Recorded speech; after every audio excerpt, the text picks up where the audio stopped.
everyone. I'm Kyle Kramer, the CEO of the Earth and Spirit Center. I'm joined by one of our senior meditation instructors, Karen Newton. Good morning, Karen. Good morning. Or afternoon, if you're watching this in the afternoon.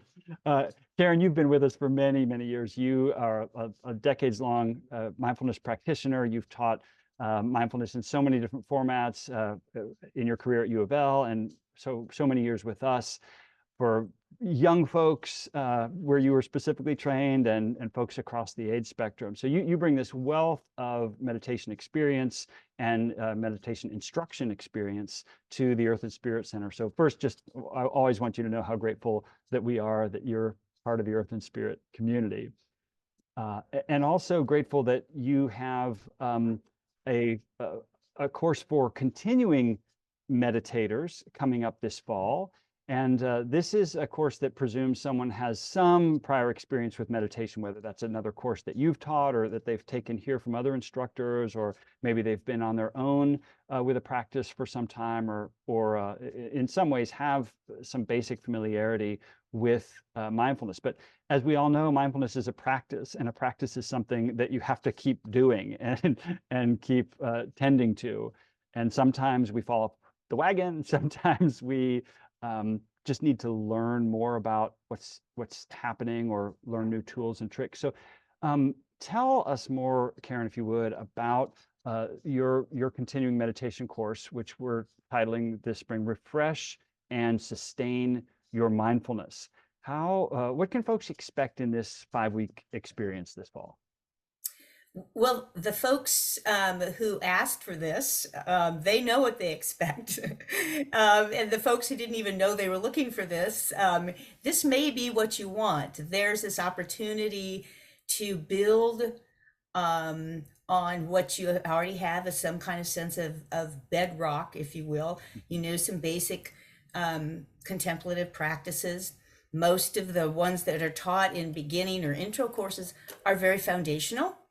And, you know, it's kind of like, this is what you've got to get under a skill set confidence level, so that you can then take your practice more outward facing and not lose your wits when you look back out at the world. And so this is specifically, this will be the second time I've taught this. I taught it in the spring. Now we're going to do it in the fall, in response to people saying, I want to stay connected with other meditators. I want to stay connected to a teacher who can answer my questions as things arise. I want to read more. I want to hit refresh. Maybe I've been away from the practices for a while. I want to hit that refresh and come back to a sense of personal commitment and knowing why I'm doing this. So I provide a lot of refresh information about why would one do this. The neuroscience, if you want to go very secular, is pretty compelling. In terms of why we might want to do this, to have our wits about us in this hurly-burly world. And then this sense of being connected with other people, so I know I'm not alone. I'm not the only seeker.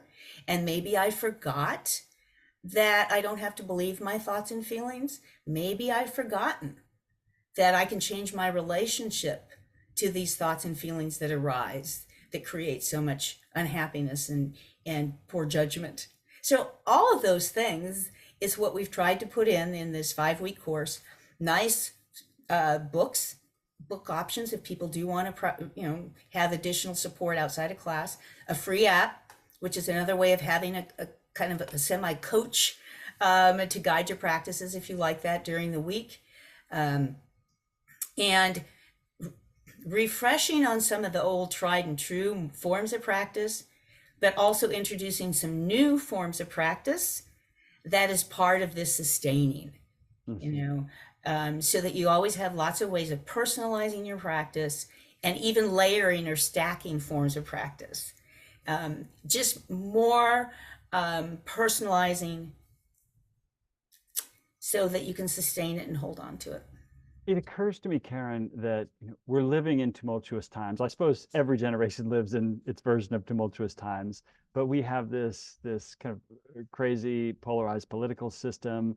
We've got an election upcoming, and there's just financial. You name the issues. There's lots of reasons for folks to be anxious and afraid, and whatever else. And what occurs to me is not only does a course like this give tools to navigate difficult times with some measure of grace and resiliency, but also it difficult times call for a lot from us, not to just survive them, but to thrive, to contribute within them. Like difficult times need us to be our best selves, to contribute to a better world. So that's one of my hopes for this class, is that the folks who come to your class in need of a refresher, of kind of stabilizing their practice, growing in their practice, can have an experience by which their own selves are enlarged in their capacities to serve in in and among the challenges that